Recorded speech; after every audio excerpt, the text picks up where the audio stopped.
Bonjour à tous et bienvenue sur boursicoté.com pour cette nouvelle analyse technique Forex, matières premières et crypto-monnaie.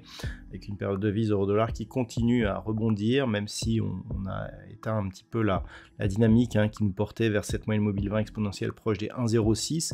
Eh bien, on s'est stabilisé ici autour de la zone des 1,0550 dans un contexte assez tendu, surtout concernant le dollar. Pour l'instant, en tout cas, eh bien, on se neutralise et donc on reste ici dans cette dynamique potentiellement baissière avec de nombreux contacts ici sur la bande de Bollinger inférieure, des rebonds techniques qui ne parviennent pas à repasser au-delà de la moyenne mobile 20 exponentielle. On a testé ici une zone majeure, la zone des 1.05 qui a été une zone historique il y a quelques années. Donc quelque part, il était assez logique que l'on ait une réaction sur ce niveau. Vu le contexte, on n'a pas énormément de volatilité.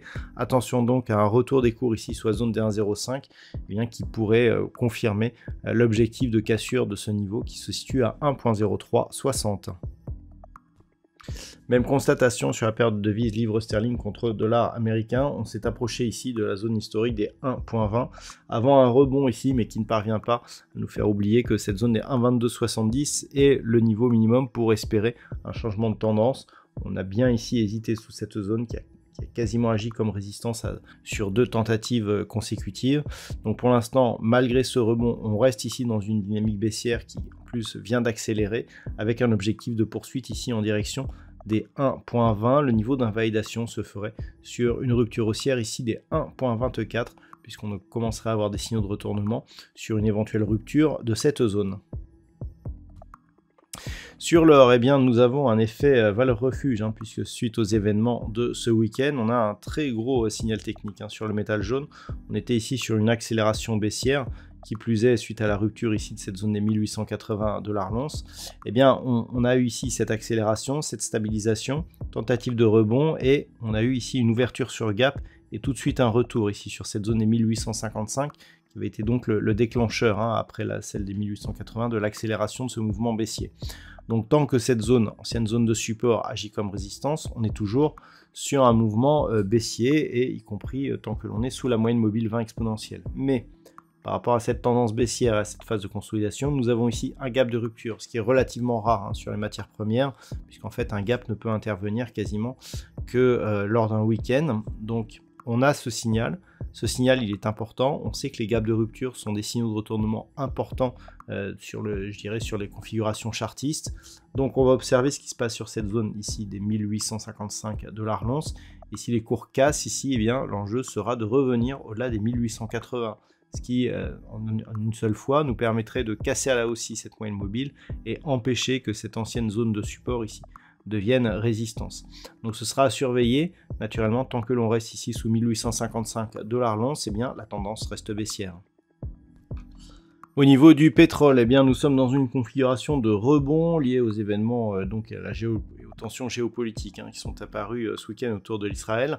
On a ici un mouvement de rebond. Là aussi, on était sur une phase de baisse. Ici, on a un gap de rupture.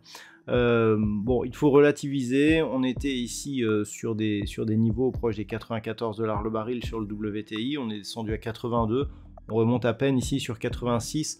Donc globalement, ce n'est pas un gros signal. On sort juste ici de cette petite phase de consolidation, mais on reprend quelque part, je dirais, presque un modèle où on avait cette zone des 84 qui était résistance, dont on se demandait si elle allait se transformer en support. On peut considérer ici que nous avons eu un mouvement agressif et que l'on rebondit, mais globalement, tant que l'on reste sous 88 $ le baril, on est toujours potentiellement dans un mouvement court terme qui est baissier. La preuve, on a ici une forte attaque sur la bande de Bollinger inférieure, un rebond qui vient mourir ici sur la moyenne mobile 20 exponentielle. Donc pour l'instant, ça reste baissier, même si effectivement ce gap est un mouvement puissant qui indique une probabilité assez certaine de poursuivre ici sur un mouvement qui nous permettrait une cassure de la zone des 88 $ le baril. Donc on attend de voir, et vraiment au-dessus des 88, effectivement, on pourra avoir un signal, mais pour l'instant, ça reste baissier sur le WTI. Pas de réaction outre mesure hein, sur le Bitcoin. On est ici sur un mouvement de stabilisation autour des 28 000 $ pour un Bitcoin. Je rappelle que tant que l'on reste ici sous cette zone des 28 700, eh bien, on est ici dans une dynamique potentiellement baissière qui, en cas de rupture ici des 25 000, eh bien, nous provoquerait un signal de baisse assez marqué et surtout une invalidation d'un mouvement haussier que nous avions perçu auparavant sur un horizon de temps moyen terme. Voilà donc ce que l'on peut dire sur cette analyse technique et sur ces principaux actifs. Je vous souhaite de passer une très bonne soirée. On se retrouve donc dès demain pour d'autres analyses techniques, toujours sur le site boursicoté.com.